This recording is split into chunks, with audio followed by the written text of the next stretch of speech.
तो hello dear students and friends, आज की इस वीडियो में बात करने वाले हैं Madhya Pradesh metro rail corporation limited MPMRCL various post recruitment 2023 के बारे में। तो इस वीडियो में आपको बताएंगे कि इस पर्टिकुलर फॉर्म्स के लिए आपकी एज लिमिट क्या होनी चाहिए, एजुकेशन क्वालिफिकेशन क्या होना चाहिए, सैलरी कितनी मिलेगी, काम आपको क्या करना पड़ेगा, सिलेक्शन प्रोसेस कैसे रहने वाला है, सभी तमाम जानकारी आपको यहाँ पे हम देने का प्रयास करेंगे। तो वीडियोस पे बने रहिएगा और कंप्लीट वीडियोस को अच्छे से वॉच कीजिएगा। तो आइए बढ़ते हैं इस वीडियो में और जानते हैं इसके बारे में कंप्लीट डिटेल्स को। और स्टूडेंट्स, आप सभी से अपील रहेगा कि प्लीज़ वीडियो अच्छा लगे, इन्फॉर्मेटिव लगे तो वीडियोस को जरूर लाइक करेंगे, चैनल को जरूर सब्सक्राइब करेंगे। तो चलिए स्टूडेंट्स आगे बढ़ते हैं और इस वीडियो में आगे इसके बारे में जानते हैं। ये आपका ऑफिशियल नोटिफिकेशन है जो कि आपको यहाँ पे दिख रहा होगा। ये आपके मध्य प्रदेश से मेट्रो रेल कॉर्पोरेशन लिमिटेड के द्वारा जारी किया गया है। यहाँ पे हम सबसे पहले बात करेंगे, आपका जो एप्लीकेशन है वो 31/7/2023 से स्टार्ट है और एप्लीकेशन जो है वो आपका 31/8/2023 तक इस फॉर्म को भरने का लास्ट डेट आपका यहाँ पे रखा गया है। तो स्टूडेंट्स, आप सभी लोग को यहाँ पे दिख रहा होगा। अगर आप सोच रहे हैं यहाँ पे किस तरह, यहाँ पे तो सिर्फ एक दिन का डेट बचा हुआ है जो कि 31/8/2023 है, जो कि आज आपका डेट खत्म हो जाएगा, लेकिन ऐसा नहीं है। ये जो डेट लिखा गया है ये गलत डेट है। हम आपको अभी ऑफिशियल नोटिफिकेशन पे यानी ऑफिशियल साइट पे ले जाके आपको एग्जैक्ट डेट दिखाते हैं, तो वहाँ पे देखिएगा। तो सभी स्टूडेंट्स, आप यहाँ पे देख रहे होंगे, ये आपका क्या है, आपका नया पोस्ट हुआ है जो जॉब आपका एडवर्टीजमेंट नंबर 1935 और यही एडवर्टीजमेंट नंबर आपका यहाँ पे भी लिखा गया है जो कि अभी हम बता रहे थे। इसका डेट यहाँ पे ये गलत लिखा हुआ है, इसको हम आपको बताते हैं यहाँ से। तो यहाँ पे आप देखिएगा सेम एडवर्टीजमेंट नंबर का जो डेट है ये आपका फॉर्म भरने का वो कब से कब है, देखेंगे आप यहाँ पे कि आपका जो स्टार्ट डेट है और इसका लास्ट डेट अप्लाई कब से कब का है। आप यहाँ पे देखिएगा ये आपका 29/7/2023 से लेकर 29/9/2023 तक, यानी अभी आपके पास 1 महीना है इस फॉर्म को भरने के लिए। तो इसके लिए परेशान नहीं होना है आपको। तो चलिए इस फॉर्म के बारे में कंप्लीट डिटेल्स को अब हम जानते हैं। तो स्टार्ट करते हैं। यहाँ पे सबसे पहले बात करते हैं, डिफरेंट प्रकार के पोस्ट हैं अलग अलग, उसके सभी पोस्ट के रिगार्डिंग अलग अलग आपके एजुकेशन क्वालिफिकेशन को रखे गए हैं, उसको समझते चलिएगा, ठीक है। यहाँ पे हम आपको एजुकेशन क्वालिफिकेशन और सैलरी अभी एक ही साथ बताते चलेंगे। जैसे सबसे पहला पोस्ट है आपका सुपरवाइजर का, जिसमें कि आपका 26 वैकेंसी है और आपका इसका सैलरी है 33,000 से लेकर 1 लाख के बीच में।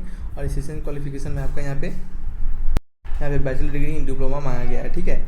और BSc ऑनर्स फिजिक्स केमिस्ट्री में भी रहेगा, तभी आप यहाँ से पढ़ने के लिए इस फॉर्म को भरने के लिए एलिजिबल होते हैं। नेक्स्ट पोस्ट है आपका सुपरवाइजर सिग्नलिंग का, इसके लिए आपका 7 पोस्ट है। इसका भी सेम सैलरी स्ट्रक्चर है। फिर 3 ईयर का डिप्लोमा मांगा गया है इलेक्ट्रिकल इलेक्ट्रॉनिक्स मैकेनिकल डिसिप्लिन में, ठीक है।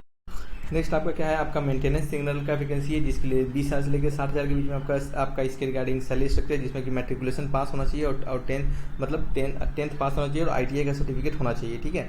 और जो ट्रेड है आप यहाँ से पढ़ सकते हैं, मैकेनिक्स, इलेक्ट्रॉनिक्स, फिटर, ये सभी है। Refrigeration, air conditioning, REF and RAC, ठीक है, ये होंगे। फिर नेक्स्ट आपका सुपरवाइजर ट्रैकर का 8 वैकेंसी है, 33,000 से 1 लाख के बीच में, 3 ईयर डिप्लोमा है आपका और स्ट्रीम आप पढ़ सकते हैं इलेक्ट्रिकल इलेक्ट्रॉनिक्स मैकेनिकल है। नेक्स्ट फिर मेंटेनेंस टेक्नीशियन का है, इसके रिगार्डिंग मैट्रिकुलेशन और ITI में आ गया है, सैलरी स्ट्रक्चर देख सकते हैं यहाँ से आप। फिर नेक्स्ट पोस्ट है आपका सुपरवाइजर ट्रैकर, इसके रिगार्डिंग 2 वैकेंसी है, सैलरी स्ट्रक्चर 33,000 से 1 लाख के बीच में, 3 ईयर डिप्लोमा मांगा गया है, ठीक है। नेक्स्ट फिर सिविल इंजीनियरिंग में और नेक्स्ट मेंटेनर का वैकेंसी है आपके लिए। सैलरी स्ट्रक्चर देखिए यहाँ पे मैट्रिकुलेशन पास और ITI का सर्टिफिकेट होना चाहिए। फिर सर्वेयर का सैलरी स्ट्रक्चर ये है आपका, इंजीनियरिंग डिप्लोमा होना चाहिए आपका किसी में सिविल इंजीनियरिंग में।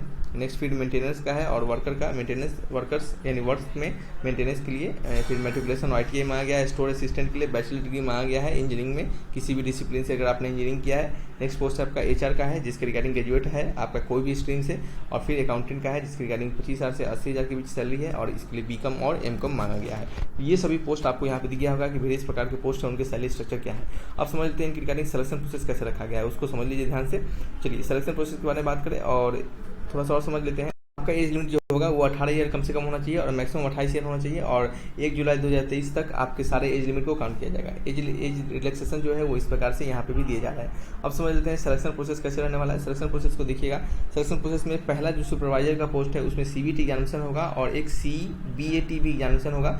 फिर डॉक्यूमेंट वेरिफिकेशन और मेडिकल। बाद बाकी सारे पोस्ट के लिए क्या होंगे, बाद बाकी सारे पोस्ट के लिए सिर्फ आपके CBT एग्जामिनेशन होंगे, CBAT एग्जामिनेशन नहीं होगा। बाद बाकी सारे पोस्ट के लिए सिर्फ सुपरवाइजर पोस्ट के लिए CBAT एग्जामिनेशन होगा। क्या क्या होंगे इस एग्जामिनेशन में सभी कुछ आपको बताएंगे, वीडियो तो देखते रहिए। फिर सारे वैकेंसी के लिए आपके सारे पोस्ट के लिए आपके डॉक्यूमेंट वेरिफिकेशन होंगे और सारे आपके मेडिकल टेस्ट के लिए मेडिकल टेस्ट भी होंगे सारे पोस्ट के लिए, क्योंकि सारे में आपका टिक लगा हुआ है, देख सकते हैं आप, ठीक है। ये सिलेक्शन प्रोसेस हो गया। आप सिलेक्शन प्रोसेस के साथ साथ सिलेबस समझ लेते हैं और क्वेश्चन किस प्रकार से आएंगे उसे समझ लेते हैं। और ये भी आपको बता दें कि काम के बारे में बात करें तो सभी पोस्ट के रिगार्डिंग अलग अलग काम है। सुपरवाइजर मेंटेनेंस की ये सभी काम क्या होता है, सभी को मेंटेनेंस वर्क करना पड़ता है उनके फील्ड में। सुपरवाइजर को उनको सुपरवाइज करना पड़ता है, सारे चीज़ को देखभाल करना पड़ता है, ठीक है। ये सभी काम होता है, ठीक है। इसके बारे में कोई ज़्यादा नहीं है। अब सिलेबस और सिलेक्शन प्रोसेस के साथ साथ सब्जेक्ट समझ लेते हैं कि कौन कौन सब्जेक्ट से क्वेश्चन आएंगे। चलिए स्टूडेंट्स, आपको यहाँ पे दिख रहा होगा ये सबसे पहला जो आपका सिलेबस यहाँ पे बात करने वाले हैं वो है आपका common syllabus for supervisor and maintainer. Supervisor and maintainer का कॉमन सिलेबस क्या है उसे देख लीजिएगा। जनरल नॉलेज है, जनरल साइंस है, जनरल इंजीनियरिंग है, जो भी आपका ट्रेड रहेगा उसमें जनरल ट्रेड नॉलेज है, फिर आपका न्यूमेरिकल एबिलिटी है, लॉजिकल रीजनिंग है, इंग्लिश है, कंप्यूटर अवेयरनेस है। नेक्स्ट आपका सिलेबस बात करेंगे। अब हम यहाँ पे देख सकते हैं यहाँ पे टेक्निकल सिलेबस है सुपरवाइजर के रिगार्डिंग। वो क्या है, मैकेनिकल इंजीनियरिंग इलेक्ट्रॉनिक्स के लिए क्या क्या सिलेबस है, मतलब आपका जो टेक्निकल चीज़ है उसके लिए क्या क्या सिलेबस है। मान लेते हैं अगर टेक्निकल में आप सिविल होंगे तो उसके लिए आपका सिलेबस यह रहेगा, इलेक्ट्रिकल होंगे तो यह सिलेबस रहेगा, उस प्रकार से टेक्निकल का सिलेबस है। फिर टेक्निकल सिलेबस जो मेंटेनेंस होंगे उनके लिए यानी ITA वाले के लिए उनमें क्या है, और डिप्लोमा वाले के लिए भी उसमें सिलेबस यह देख लीजिएगा। उनका सभी का अलग अलग ट्रेड में सभी का सिलेबस है यहाँ पे, ठीक है।